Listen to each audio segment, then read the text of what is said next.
முருக பக்தர்கள் அனைவருக்கும் அடியேனின் வணக்கம். சக்தியும் நானும்.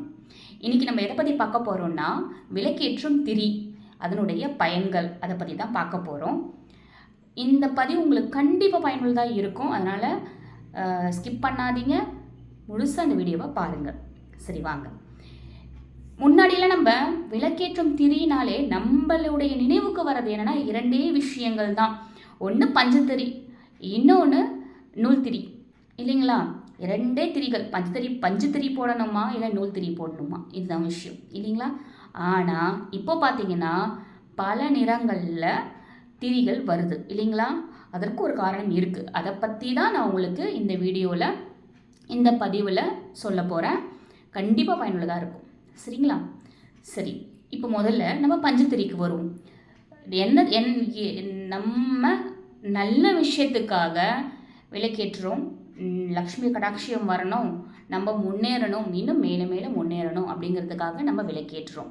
அந்த விளக்கில் பஞ்சுத்திரியை பயன்படுத்துறதுங்கிறது ரொம்பவே சுபிக்ஷத்தை தரும்.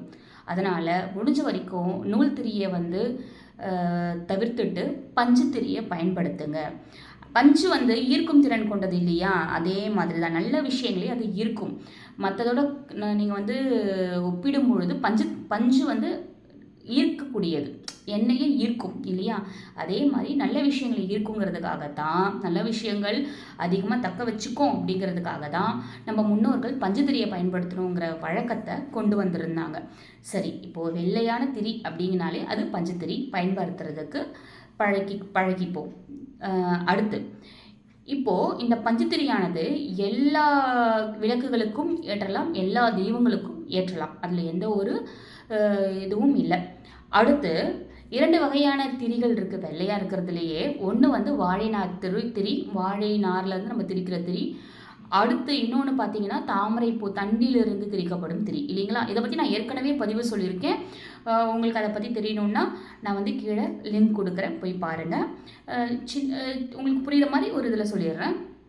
நமக்கு லக்ஷ்மி கடாட்சியம் வரணும், வீட்டில் செல்வம் பெருக்கணும் அப்படின்னா நம்ம தாமரைப்பூ திரியை பயன்படுத்துவோம். எப்படி என்னங்கிறதெல்லாம் லிங்க்கில் இருக்கும்.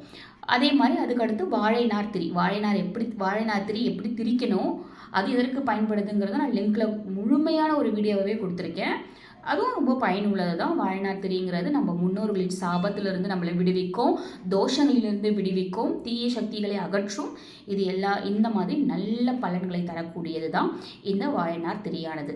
நமக்கு வெண்மையான திரின்னு பார்த்தோம்னா இந்த 3 தான், இல்லைங்களா?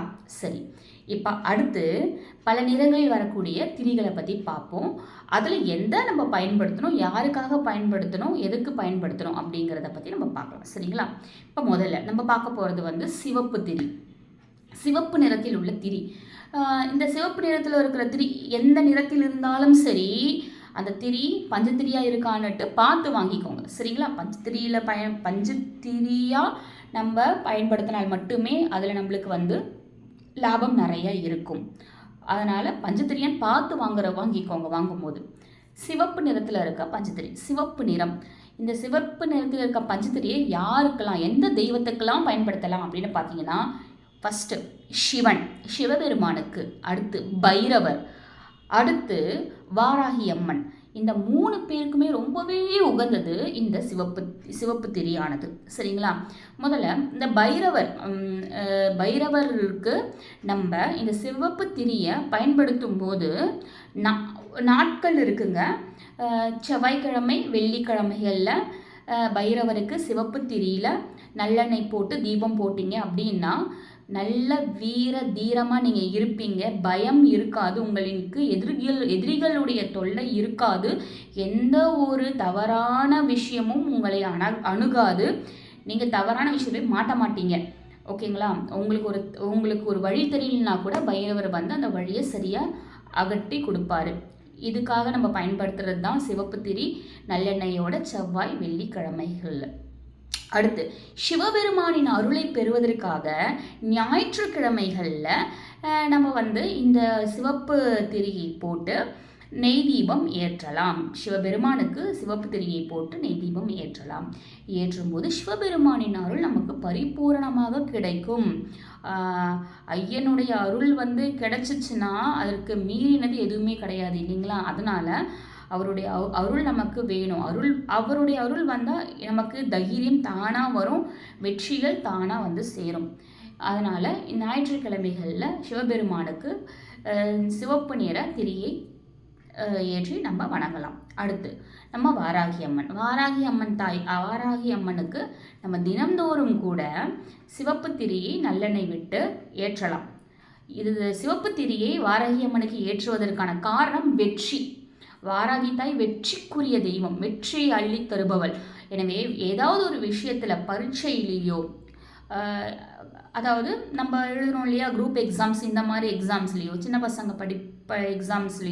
எக்ஸாமோ ஏதாவது எந்த தேர்வாக இருந்தாலும் சரி, அதை தவிர்த்து வேலையில் ஏதாவது ஒரு ஜாபுக்கு நீங்கள் இன்டர்வியூ போக போகிறீங்க, அந்த மாதிரி இருந்தாலும் சரி, இல்லை ஏதாவது ஒரு விஷயத்தில் நீங்கள் வெற்றி பெறணும், அது எதுவாக இருந்தாலுமே சரி, எதாவது போட்டியாக இருந்தாலும் சரி, எதுவாக இருந்தாலும் சரி, ஒரு விஷயத்தில் வெற்றி பெறணும்னா வெற்றியை நல்கும் தெய்வம் வாராகி தாய்.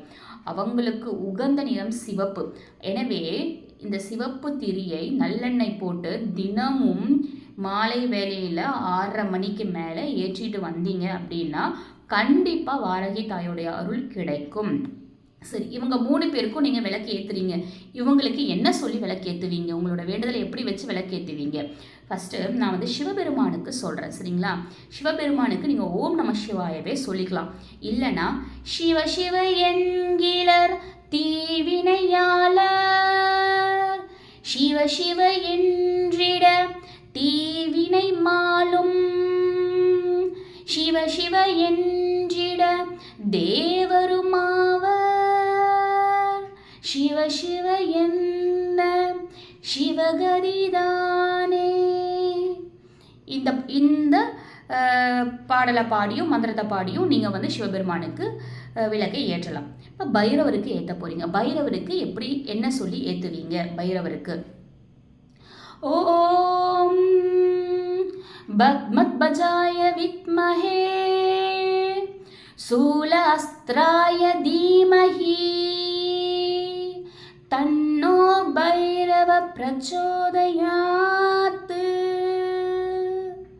இப்படி சொல்லி நீங்கள் ஏற்றலாம். வாராகி தாய்க்கு என்ன ஏற்றலாம், என்ன சொல்லி ஏற்றலாம்? வாராகி தாயோட மூல மந்திரம் எது வேணாலும் சொல்லலாம். உங்களுக்கு ஈஸியாக வரணும் அப்படின்னா ஓம் ஷியாமலாய வித்மஹே அல அஸ்திராய தீமஹி தன்னோ வாராகி பிரச்சோதயாத்து. இவ்வளவுதான். இது ரொம்பவே பயனுள்ளது. இது ரொம்பவே ஈஸியாக இருக்கும். எளிமையான மந்திரம். இந்த மாதிரி இவங்களுக்கு மந்திரத்தை சொல்லி நீங்கள் ஏற்றினீங்கன்னா அதோட பலன் அதிகமாக இருக்குங்க. அடுத்த நிறத்திற்கு போகலாமா? அடுத்து நம்ம பார்க்க போகிறது மஞ்சள் நிறம். மஞ்சள் நிறம் அப்படின்னு பார்த்தாலே குரு பகவானுக்கு உரிய நிறம். அதனால் மஞ்சள் நிற திரிய வியாழக்கிழமையில் குரு பகவானுக்கு நல்லெண்ணெய் போட்டோ இல்லை நெய் தீபமும் போடலாம். நெய் தீபமும் போடலாம். இதில் நீங்கள் பயன்படுத்த திரி மஞ்சள் திரியாக பயன்படுத்திக்கோங்க. அப்படி ஏற்றுனீங்கன்னா குரு பகவானோட அருள் உங்களுக்கு பரிபூரணமாக கிடைக்கும்.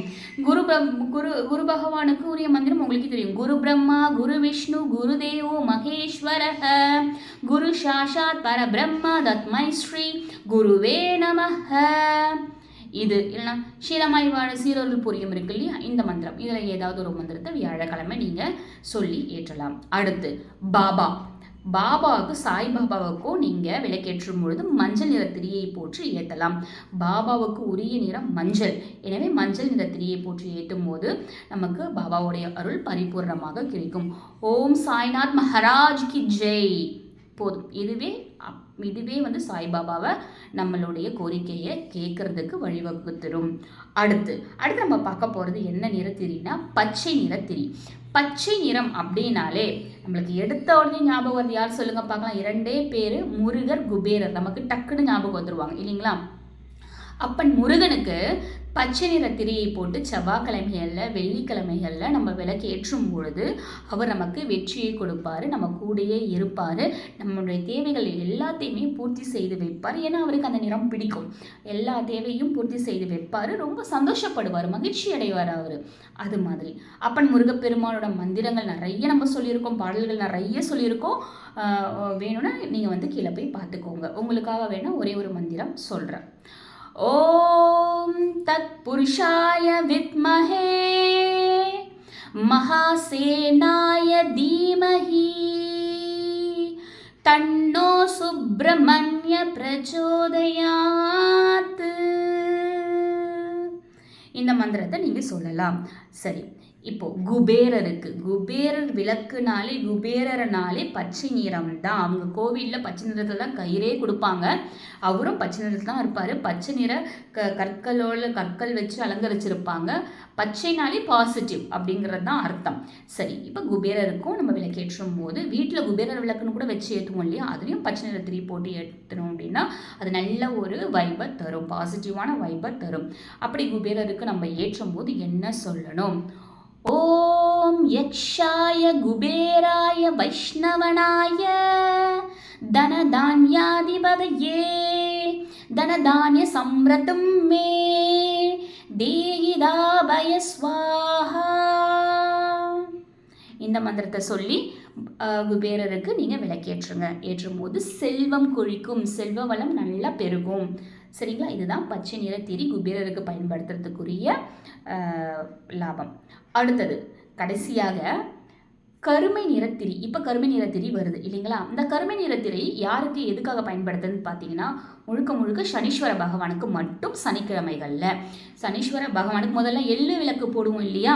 இப்போ எள்ளு விளக்கில் போட்டுட்டு இந்த கருப்பு திரியை வச்சு ஏற்றிடுறாங்க.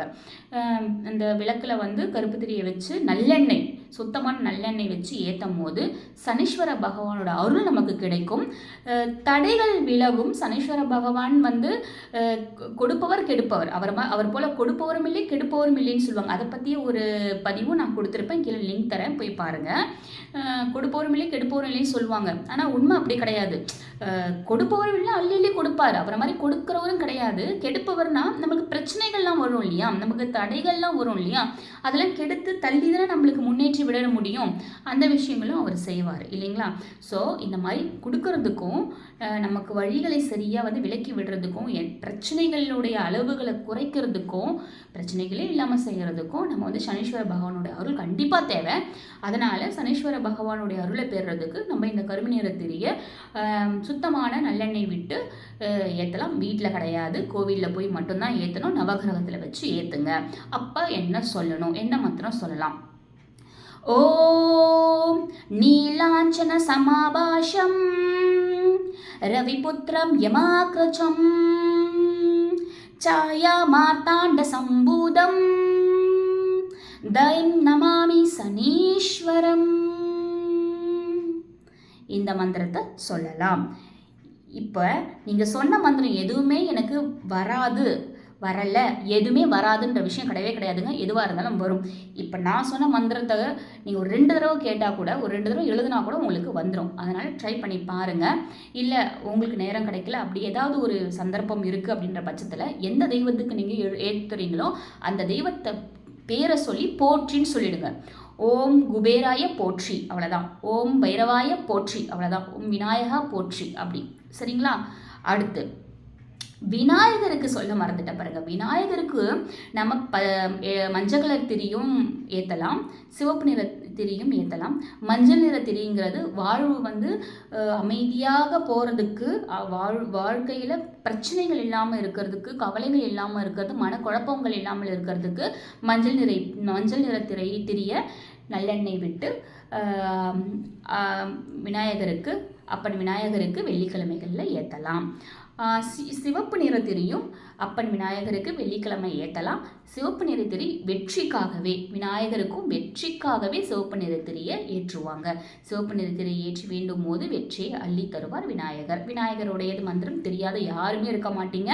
எதுவாக இருந்தாலும் உங்களுக்கு விநாயகரோடது கண்டிப்பாக ஏதாவது ஒரு மந்திரமாவது தெரிஞ்சிருக்கும், பாட்டாக தெரிஞ்சிருக்கும், அது பாடிக்கோங்க. அப்படி தெரியாதவங்களுக்கு நான் ஒன்று சொல்கிறேன். ஓம் மங்களமூர்த்தே விக்னஹரா துருதராஷ்ன கிருபாஹரா, அவ்வளோதான். 2 வரிகள். இந்த 2 வரிகளை உங்களால் முடிஞ்ச வரைக்கும் 9 முறை இல்லை 11 முறை விளக்கேற்றும் போது சொல்லி உங்களோட வேண்டுதலை வச்சுட்டு வாங்க. இது உங்களுக்கு பயனுள்ளதாக இருந்திருக்கும்னு நினைக்கிறேன் இந்த பதிவின் மூலயமா உங்களுக்கு என்ன தேவை இருக்கோ அந்த தேவைக்கு ஏற்ற மாதிரி நிறமுள்ள திரியை நீங்கள் ஏற்றி வழிபடுங்க. கருமை நிற திரி கண்டிப்பாக கோவிலில் மட்டும்தான் ஏற்றணும். மற்றபடி மற்ற திரிகள் எல்லாமே நம்ம வீட்லேயும் ஏற்றலாம். சரிங்களா? நன்றி. ஓம் முருகா. இந்த பதிவு பயனுள்ளதாக இருக்கும், பிடிச்சிருக்கும்னு நினைக்கிறேன். உங்களோட நண்பர்களுக்கும் ஷேர் பண்ணுங்கள்.